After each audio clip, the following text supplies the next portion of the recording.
everybody, for coming to the Aaron Torres Podcast YouTube page. If you could do me a quick favor, see that little black subscribe button at the bottom of your screen? Go ahead, click that black subscribe button. Really does help our audience grow, really does help our channel grow, really does help and mean more than you could possibly know. So go ahead, hit that little black subscribe button. Also, thank you to our presenting sponsor, Betfred Sportsbook and the Betfred Sportsbook app. Bet 50 on any game, get $250 in free bets. Thank you again to Betfred. Thank you again to you. Now, here is the video that you came here for. The NCAA has essentially put in transfer portal windows. In other words, a select finite amount of time in which players can actually decide to transfer. The idea being you don't want players leaving the team in the middle of the season. It's hard on the current coach that they have. It is hard on the coaches that then have to recruit them. So the NCAA has put in these windows. College basketball's actually opened on Monday. And it's worth noting a couple things. One, I don't think a lot of the best players that are planning on entering would have done so on Monday because most of the best team seasons are still going on. We got 68 teams in the NCAA tournament. We got a bunch of teams in the NIT. And so, if anything, Monday was kind of a soft launch to the transfer portal, but there were still about 5-6 names to know that did enter on Monday. And keep in mind that as the spring goes on, it's going to get busier and busier, crazier and crazier. I think next Monday, when 3/4 of the NCAA tournament field is eliminated, that's when it might get really crazy. But the bottom line, what you need to know is the transfer portal is open.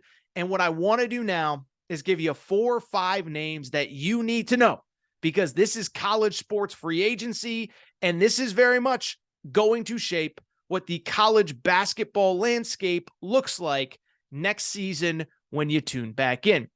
Couple names to know. I think there is one clear player that is the definitive best player in the portal, a kid named J.J. Starling, a 6'4" guard that played last year at Notre Dame. And what's going to be interesting about this list over the next couple minutes is most of the best players who did enter on Monday really are from programs that are either going through coaching changes or don't have a coaching change right now. Most of the best players on those rosters, one, have certainly been contacted by other schools, but two are just kind of looking at their options to sit there and say, listen, I committed to a certain coach, I committed to a certain school, things have changed, and so I want to reevaluate everything. Well, J.J. Starling, in my opinion, is the best player to have entered the portal.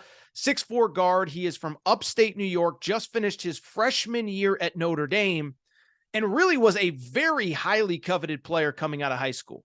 Had offers from Duke, from Syracuse, from Alabama, from Stanford, and showed why this season. Is a former McDonald's All-American, goes to Notre Dame, and to be blunt, he was one of the few bright spots on the Irish roster this year. Averaged 11 points per game as a freshman. Now, to be blunt, he didn't do a ton else outside of that. Didn't, contribute much to others. Didn't shoot the ball well. But hey, that's okay. If you can average 11.5 points per game in the ACC as a freshman, you are a talented player. This is a kid that I believe in a 2-3 year stretch could develop into an NBA player. He might not be a one and done, but he has one and done potential. Well, on Monday, he did officially enter the transfer portal. I would argue the biggest name. The one thing I would say, though, is for the schools that are hoping to reach out to him and get a player of his caliber, this strikes me as a player that is not going to be in the portal for very long. So I mentioned he's from upstate New York.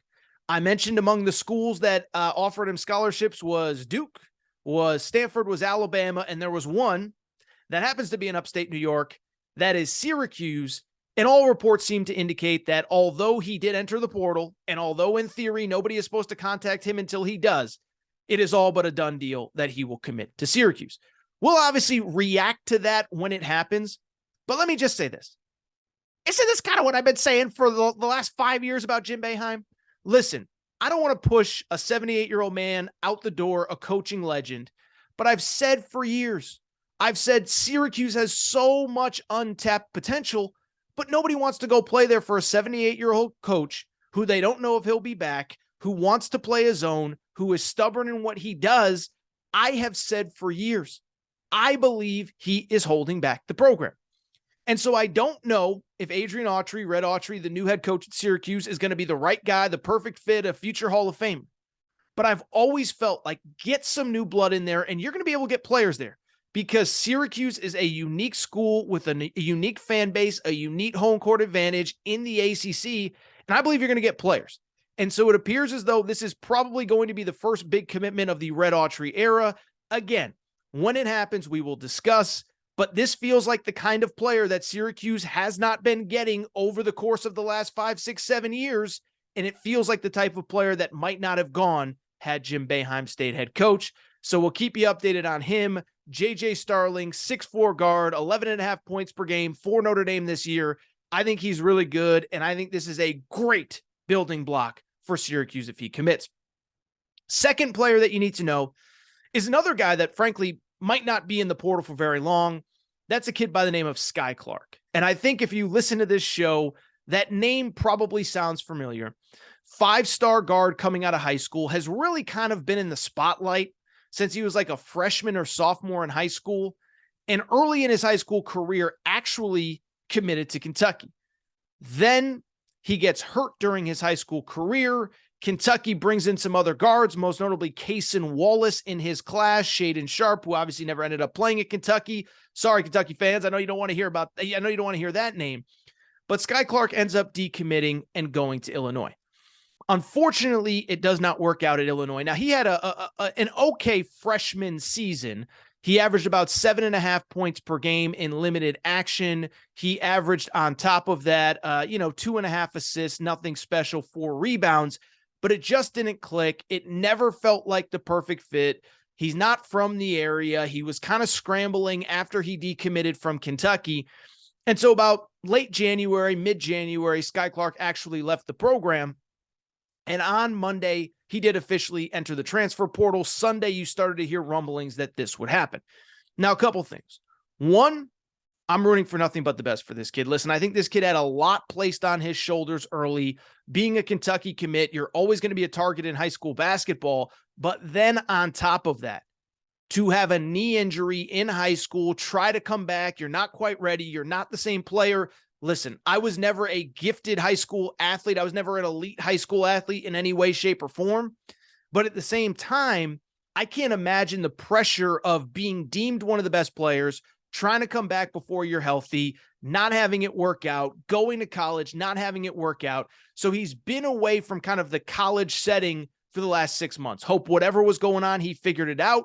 But it appears as though his time in the portal, much like JJ Starling, as I said a minute ago, feels like it's going to be pretty limited. So Skyy Clark, he is, as I speak, I believe this week, either on a visit to Louisville as I speak, or is planning a visit to Louisville in the coming days. Remember, Louisville, for all its faults, who's their head coach? Kenny Payne. Where did he come from? Kentucky. And so there is some natural ties there. If I remember correctly, when Skyy Clark decommitted from Kentucky, there was actually talk that he was going to end up at Louisville. But my guess is that this is a kid. He will be in, I think sooner rather than later, he is going to commit to Louisville. Nothing is official yet. Arkansas is one of many schools that has reached out, but my hunch is that it ends up being Louisville. By the way, I'll say this. Louisville lost some players to the portal, including Kamari Lands. We'll maybe talk about him in a minute, but probably going to add Skyy Clark. And remember, for those of you who didn't see it, Dennis Evans, 7-foot, 5-star prospect in the class of 2023, just committed to Louisville. So Kenny Payne's gearing up. Kenny Payne's like, okay, I got to start winning like right now. We just went 4-28. I need some dudes. And it appears as though he's going to have 2 really good building blocks. I think Skyy Clark commits over the next couple days. And Dennis Evans, that 5-star center that I just told you about, committed as well. Let's keep it going. A couple other names you need to know. One, really good guard from not far where I grew up from, Windsor, Connecticut, Primo Spears, who played the last 2 years at Georgetown. Shout out Georgetown. Shout out Primo Spears. Shout out Windsor, Connecticut. No, I just said that I wasn't a very good high school athlete, but hate to brag. Was a high school baseball player. Had a couple good games against Windsor on the mound. No big deal. They're still talking about it in the greater Windsor, West Hartford, Bloomfield area. No big deal. We don't need to discuss it right now. But same time, let's talk Primo Spears. Interesting case here. So he was, again, what do all these guys have in common? Who was the guy? JJ Starling. His coach got fired. Primo Spears was at Georgetown. His coach, Patrick Ewing, got fired. And so it makes sense that he is going to decide to look at other options. This kid's about 6'3", lead guard, really good player. I mean, this guy was, again, one of the very few bright spots for a Georgetown team that really, really struggled over the last couple years. But my goodness, could this kid play? Averaged 16 points and 5 assists per game. How about this? Went for 37 points a few weeks ago against Xavier. Went for 20-plus points 11 different times this year. And so I bring it up to say this kid is an absolute hooper, 6'3". Really, he's kind of one of these guys. He needs the ball in his hands, so it's got to be the right fit. But I think he is going to be really good, and he's the kind of kid that can go and play anywhere. Don't know where he's going to end up. And this one is one. I know we talked about Sky Clark. We kind of know probably where he's going to go. Same with J.J. Starling. Well, Primo Spears is one. I actually think this is one that is going to go for a while. He told Joe Tipton from On3 that the plan is to test the NBA draft waters. He plans on coming back to college, but if you're testing the NBA draft waters, it could be until the middle of May, till the end of May, before he makes a college decision. So keep that one in your back pocket. Primo Spears, really talented player, and it'll be interesting, right? Because sometimes, on the one hand, you want to commit early. You want to get your spot early if you're certain guys. On the other hand, sometimes for a kid like this, it's good to wait, see who needs a guy, see who needs a player, see what kind of offers are out there. Oh, by the way, in the NIL world, you get to late May, early June, and somebody needs a lead guard of your caliber. Just a hunch, but I think that NIL money, and I use it loosely because they're basically just paying kids here, but right, but that NIL money is going to come in handy, and you're going to be able to create a pseudo bidding war, if you will. Regardless, Primo Spears in the portal. Another name in the portal from another school that has a new head coach now, Jamin Brakefield from Ole Miss. And this one will be interesting, right? Does Chris Beard, is he able to retain this kid? Jamin Brakefield was Ole Miss's second leading scorer this past season behind Matthew Morrell. Really good player, 6'8" wing. He's a lefty. He actually started his career at Duke, played at Duke during that 2020-2021 pandemic season. From Mississippi, decides to transfer to Ole Miss and is one of the few bright spots there. He entered the portal. I don't know if he's officially put his name in yet, but he announced that he was going to pursue other options. We'll see if Chris Beard can retain him. This is the kind of guy, I think, if Chris Beard can, then that's a heck of a player to build around. If he can't, he will be in heavy pursuit. Former top 50 recruit, 11.5 points per game in the SEC. One of the few guys that really had things going at Ole Miss. And another player. Let's kind of wrap on a few other players. For Fardaws Aimaq is a guy that many of you know. Aimaq, I don't know, I said Aimaq like it's a mock draft, but Fardaws Aimaq is another player to know. A lot of people, another name that you probably remember. 6'11". 2 seasons ago, he played at Utah Valley. 2 seasons ago, he was the second leading rebounder in all of college basketball behind only Oscar Tshiebwe. Last year, he decides to leave Utah Valley. He decides to transfer and really kind of hears from everybody. He heard from Gonzaga. He heard from Texas. He heard from Kentucky. He heard from, I believe, Arkansas. He ends up committing to Texas Tech. Well, gets to Texas Tech, ultimately ends up hurting his foot, does not play a ton. But I'll say this, I thought when he was on the court for Texas Tech, he actually played pretty well. A couple really big games, 19-10 against Oklahoma, 19 points against TCU, 13 points against Kansas. So this kid proved he can play at the high major level. We'll be curious to see what he decides to do. He hit the portal, obviously, after Texas Tech lost in the Big 12 tournament. When Mark Adams, it was announced, was not coming back. He resigned, got fired, whatever. But this was a kid that got plenty of interest last year, and I suspect he'll get plenty of interest as well. Kind of in the same vein, big guy, Big 12. Eddie Lampkin, interesting story. Had a great NCAA tournament game last year against Arizona, 20-14. Arizona had no answer for him. Came back this year, did not really work out. Left the program under weird circumstances last week. Accused Jamie Dixon of some things that don't appear to have been substantiated by anybody, but he is in the portal as well. Those are some of the early names to know in the transfer portal. Again, J.J. Starling is one. Fardaws Aimaq is one. I could go on and on, but that's kind of the point. J.J. Starling's one to know. I think he ends up at Notre Dame. Sky Clark probably ends up at Louisville.